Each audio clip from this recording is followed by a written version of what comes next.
يا صباح الخير او مساء الخير على حسب ما بتشوفوا الفيديو. طبعا انا يعني ملحقتش، اكيد ملحقتش اوحشكوا لان انا لسه منزله فيديو من كام ساعه. بس للاسف بعد ما نزلت الفيديو لقيت اصلا ان نصه حرفيا مقصوص، مش موجود جزء كبير قوي من الفيديو. وغير كده كمان الكواليتي بتاعته وحشه قوي، والصوره بتاعته جايه مش بالعرض، فمش عارفه ايه السبب بصراحه لده. لو حد يعرف من البنات يا ريت يقول لي تحت في الكومنتات، قولوا لي ايه ده سببه، يعني سببه لو انتوا عندكم خبره في الموضوع ده. انا لسه جديده في عالم اليوتيوب ومبصورش بالعرض خالص كده، بس بحاول يعني ان انا اكون معاكم اكتر الفتره دي، وبحاول ان انا اعمل لكم فيديوهات اكتر. الفتره اللي جايه هتلاقوني بنزل لكم فيديو كل كام يوم ان شاء الله، يعني انا ده حطاه هدف كده عندي ان انا يعني اكون معاكم اكتر الفتره دي، لان انا كنت بنزل فيديو تقريبا كل اسبوع مره. فانا حابه ان انا ابقى معاكم بشكل مستمر، وكل كام يوم اتنين انزل لكم فيديو. النهارده المفروض ان انا خارجه مع واحده صاحبتي، ما تنسوش تعملوا وعايزه اشتراك في اعمل غدا القناة كده بس وكومنت على يكون الفيديو حاجه ولايك، خفيفه، وفي وبجد نفس ده الوقت بيفرق معايا اعمل قوي. حاجه سريعه. فعملت البطاطس دي بصراحه تحفه تحفه تحفه يا جماعه، لازم كلكم تجربوها. يعني انا حرفيا كان ناقص اكل القشر، يعني قشرها يعني طعمها بالتوابل بتاعها بكل حاجه طعمها تحفه. وغير كده كمان سهلة وسريعة، يعني هي بتاخد وقت في الفرن، بس وقت ما انت بتعملي يعني حاطة الحاجة في الفرن، في كذا حاجة انت ممكن تقدري تعمليها في المطبخ، فهي حلوة قوي. بنحط اول حاجة البطاطس نغسلها كويس قوي قوي قوي القشرة بتاعتها، لان احنا مش بنقشر القشرة بتاعتها. بعد كده بنحط بقى التوابل اللي احنا بنحبها، مش معيار معين، على حسب بقى يعني كل واحد ما بيحب.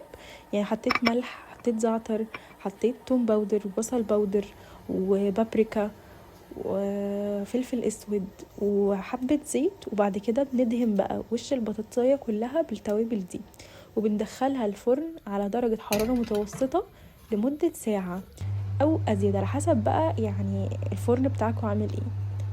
جربوها وبجد هتحبوها قوي، يعني من الاكلات الشتويه جدا، يعني بتتاكل كده سخنه.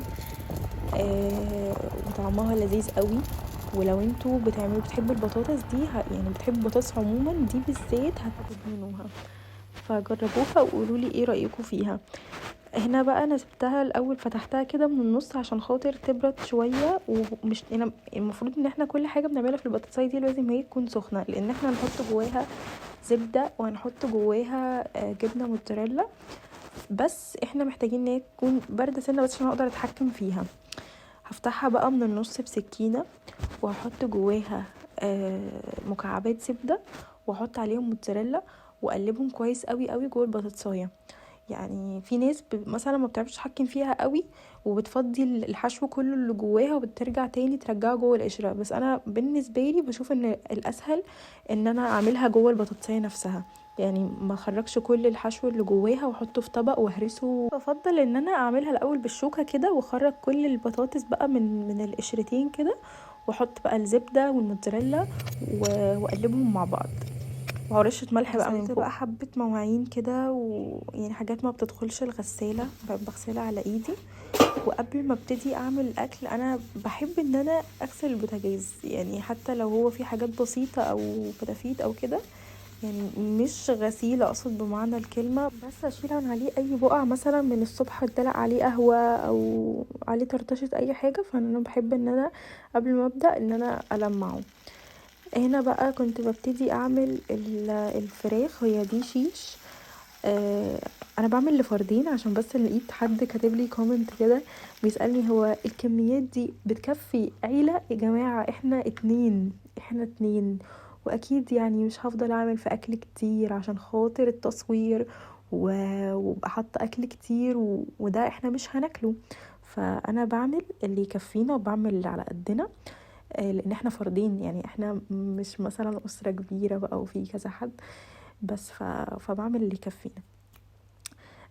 هنا بقى انا كنت عملت حشوتين. واحد عملته زي الساندوتش السوري كده، وحطيت جواه لحمه مفرومه وزيتون، والتاني عملته على شكل الكريب وحطيت جواه الفراخ اللي هي الشيش، وعليها بقى زيتون وجبنه موتزاريلا وكنت حاطه عليها بصل وفلفل اخضر. بس كده هسيبه بقى. خلصت الحمد لله كده والاكل بقى جاهز.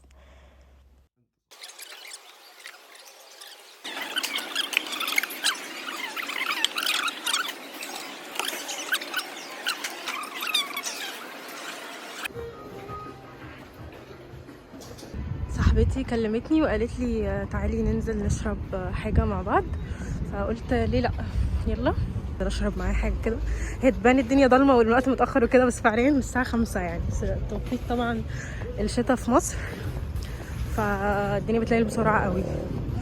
فالساعه 5 دلوقتي، فاروح اقعد معاها ونشرب حاجه كده، اقعد معاها شويه واروح.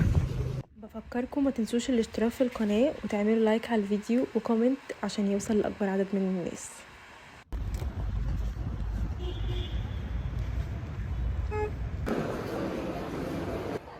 حلو قوي صح؟ ما انا عارفه، انا بصور فيديو عشان يكون كله مع بعض. شكله خطير صح؟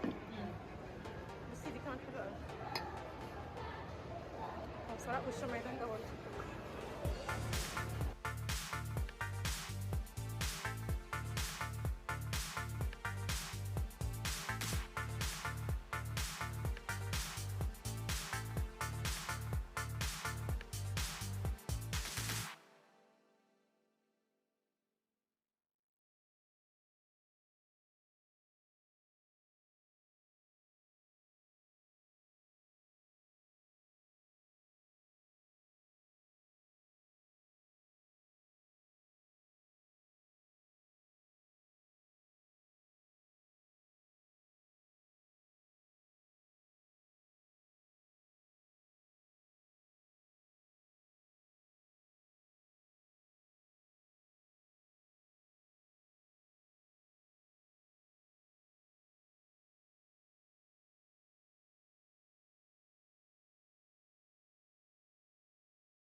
انا بقى رصيت المواعين، كل الاطباق وكل حاجه قبل ما انزل، بس ما رضيتش اشغل الغساله. انا فيا عاده كده ما بحبش اشغل غساله الاطباق او اي جهاز كهربائي في البيت الا لما اكون انا موجوده.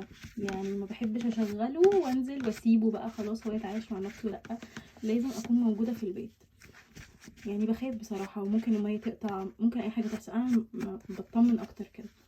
هنا انا بعمل ايه؟ انا بنشف الدرج كويس قوي، لان لو في نقطه ميه القرص اللي بحطه في الغساله بيلزق فيه يعني ما بينضفش كويس وما بينزلش اصلا. فانا حطيت القرص اهو بعد ما نشفت. بس طبعا هي المنظر ده عشان خاطر انا منظر الحاجات اللي مش نظيفه دي، عشان خاطر رصيت الحاجات كلها ولسه طبعا ما غسلتش. فانا دلوقتي المفروض ان الميه هتقطع. يعني للاسف عرفته بعد ما وصلت لحد نص الطريق كده، فاحنا محتاجين برنامج سريع ان هي هتقطع اصلا. فاعمل اللي هو كويك اند شاين ده. عرفت بعد ما وصلت لنص الطريق، فقلت لا مش هرجع، يعني مش هعرف ارجع. لو كنت عارفه من الصبح اصلا ما كنتش خرجت، كنت خلصت بقى يعني كل الحاجات اللي المفروض اعملها. بس كده اشتغلت وعملت بقى كوبايه شاي كده اشربها معاكم. وانتوا كمان يعني قوموا اعملوا حاجه دافيه كده تشربوها، ايا كان بقى هي ايه، حاجه حلوه انتوا بتحبوها. وتعالوا بقى نتكلم شويه مع بعض كده. انا ما حبيتش بصراحه ان انا اعمل فويس اوفر للفيديو ده. انا حبيت ان انا افتح الكاميرا ونتكلم مع بعض، يعني زي ما تيجي. يعني انا بعمل مونتاج للفيديو ده وهنزله في نفس اليوم.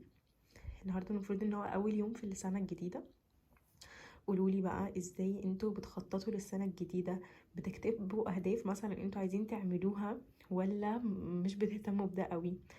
انا مثلا بهتم ان انا اكتب اهداف للسنه الجديده، وبحب ان انا اكتبها في حاجه ما تضيعش، يعني اكتبها على نوت موبايل مثلا، الموبايل بتاعي، ومش حاجه اللي هي ممكن تضيع كده مع الوقت، او على اللابتوب او اي حاجه يعني تكون محفوظه فيها. وباجي اشوف بقى انا حققت منها ايه. يعني قولولي انتوا بتحبوا تعملوا كده ولا لا، وايه اهدافكم للسنه الجديده؟ لو حابين تشاركوا ده معايا جدا بجد هيبقى حلو قوي. بس خلوا في حاجه في بالكم، ان انتوا لازم وانتوا بتكتبوا الاهداف الجديده للسنه الجديده ما تكتبوش حاجه خارج، يعني خارج حدود المألوف. يعني حاجه انتوا عارفين ان انتوا مش هتقدروا تعملوا ده، وعارفين ان هو ده صعب يتحقق. ايوه حلو التفاؤل، وحلو ان انتوا يعني تكتبوا حاجات كده يعني فيها تفاؤل، وان انتوا تتوقعوا الاحسن. بس اللي مش حلو ان انتوا تكتبوا حاجات خارج قدراتكم ماديا ونفسيا ومعنويا وكل حاجه. يعني حاولوا تركزوا على ده وانتوا بتكتبوا. اكتبوا حاجات فعلا انتوا هتقدروا تعملوها، عشان ما تجوش في نهايه السنه وان شاء الله بدايه السنه الجديده تسالوا طب احنا ليه ما عملناش كذا. المفروض عشان النزولة مفيش كانت ركون عشان فعلا. نشرب حاجة من بس غير ما نعمل حاجه شوبينج كمان ولا نلف من في الحاجات اللي المحلات، انا عشان الحمد انا لله بجد الحمد لله كل ما بقالي ادخل فتره محل مركزه ليه علاقة عليها، بحاجات البيت ان انا بشكر بشبط ربنا على ومعرفش ليه. يعني انا اقل خلصت حاجه حاجتي وجبت وكل جهازي حاجه. وبقالي وحرفيا ده كمان بيفرق يعني معايا قوي. شهور اهو متجوزة. يعني بس كل ما ادخل محل مثلا او حد من نزلت صحابي واشتريت بيجيب حاجات حاجة بيجهز او اخواتي او وبذلت كده مجهود بشبط وبفضل امسك في فبفضل الحاجة، اقول وانا وبجد راجعه بجد الحمد مبعرفش لله اسيبها. الحمد لله يا رب ان فمش مدينا عارفة القدره قولولي انتوا الماديه ان كمان احنا كده قادرين نجيب ولا ده. لأ. يعني انا والحمد كل لله ما يا ابص رب على انه حاجة بقول بيديني الله انا صحه عايزة اشتريها. ومقويني فالحاجات بنزل دي في وبشتري ديكورات وبيديني البيت صحه وبقدر الف واطباق وبعمل جديدة. ده. ويعني واخر يعني نزول انا جبت ابسط براد يا الاشياء جماعة. برضو يعني الحمد يعني لله انا مش عليها. عارفة بجد انا مركزه بقى في هعمل ايه كل بكل حاجه. البرادات اللي عندي روحت دي. البيت الحمد لله رب العالمين كده كده انا بالليل عندي قبل ما كاتل انام يعني، بعمل بس انا حاجه في بحب البيت شكلهم نظيفه وبحب ان شويه. انا يوم اعمل فيهم عدى حاجات مثلا كده من غير واشرب ما فيهم. اظبط بفضل احمد ربنا فمش عارفة واشكر ربنا بصراحة يعني لو انتوا كده ان كمان زي اليوم عدى قولولي. والحمد وكل لله ما رب انزل الاقي حاجات العالمين. جديدة. يعني مركزه هو على طبعا ده. يعني تعبت الديكورات والحاجات تعب دي مش مثلا بتبطل، وكل مرة بسيط بينزلوا حاجات وخفيف اجدد. الحمد لله يا رب فانا بالصحه بتوهم والحمد بيها. لله. يعني يعني مثلا زي حتى لو الكوسترز جو دي البرد انا وقفت الحمد لله قدامها على ان يعني احنا بنقدر مش عارفة نتنفس كده اتحرك. نفس يعني انا داخل نفس عجبتني خارج من قوي غير قوي. ما نحس بألم. شكلها عجبني، وكمان هتلاقي عندي على السفرة قوي فحقيقي عشان السفرة اتعودوا على عندي ده لونها جراي. وحطوه هدف من فبجد اهدافكم السنه عجبتني دي قوي ان انتوا تفضلوا وشكلها شيك. تشكروا يعني ربنا وبشبط في كوبايات وتحمدوه وبشبط على في كل كل نعمه حاجة عندكم. حتى يعني كل حاجة صغيره او حرفيا. كبيره. فأنا مش عارفة ولو ده عندكم مرض اطفال وهخف منه امتى، كمان بس عودوهم ماشي. على ده من هم صغيرين. لو انتوا كمان بتحبوا حاجة يعني البيت افضلوا اكتبولي قولوا تحت في لهم كده قبل ما الكومنتات يناموا اشوف في ان حد دي زيي حاجه ولا ان انا انتوا بس. شفتوه في يومكم النهارده وبس كده قعدنا بقى وتقدروا نلف تشكروا لف ربنا عليه. فظيع في الحمد لله المول. كل ما بحلوه نلاقي بتبقى بنشكر ربنا محل ونحمده بتاع ونعوده ادوات النعمه دي. منزلية او كده بندخل ابسط ونفضل ابسط نتفرج. الاشياء يعني ابسط وهي الاشياء كمان علموها صاحبتي لولادنا. دي بتجهز، فهي كمان يعني بتدخل عايزه تشتري حاجات، فانا بصراحه هي بتشتري انا بظبط يعني. تيوليب ودخلنا هوم سنتر، الاتنين احلى من بعض بصراحه، وفيهم حاجات حلوه قوي. ده كان في تيوليب. طبعا برضو الكوبايات، انا عندي هس مجات وكوبايات. يعني انا ماما لو بتتفرج على الفيديو ده دلوقتي انا عارفه ان هي هتقول ايه ممكن تزعق تحت في الكومنتات من كتر ما انا كل ما الاقي مج يعجبني او كوبايات تعجبني ببقى عايزه اشتريها للي انا بعمله ده. يعني مش عارفه اخلص منه امتى. بس كده، وقعدنا بقى ندخل المحلات دي، وهي اشتريت بقى كوبايات وحاجات هي محتاجاها، وانا طبعا يعني منعت نفسي بالعافيه ان انا اجيب. كمان عجبتني الحاجات دي قوي، دي حاجات بقى للنيو يير كده والاجواء اللي احنا فيها دي. بس يعني خلاص، يعني اللي اشترى اشترى واللي عمل عمل، فقلت لا خلاص مش هجيب. عجبني قوي كمان الطقم ده طقم كده بتاع جاتو، يعني ممكن مثلا كيك او حاجه، ومعاه كمان اللي هو الغطا بتاعه ده واطباق، وكان سعره حلو قوي. وكمان الكوسترز دي انا عندي منها الكوسترات الكبيره بتاعه اللي بتحط عليها اطباق او كده، فعجبتني دي. حسيت ان انا ممكن اجيبها مع الكوسترز الطويل الكبيره دي، احط عليها الكوبايات والمجات وكده. خلصنا بقى الحاجات اللي هي كانت عايزه تشتريها، وهنعمل بقى الحاجه الهدف الاساسي اصلا للنزوله دي، ان احنا كنا عايزين ننزل نشرب حاجه سوا. فخلاص بقى يعني هنروح بقى دلوقتي نقعد في مكان ونشرب حاجه.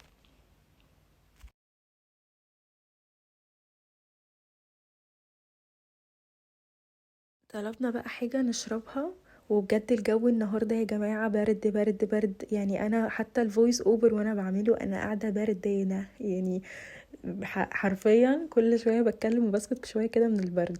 معرفش انتوا كمان عندكم برد ولا لا؟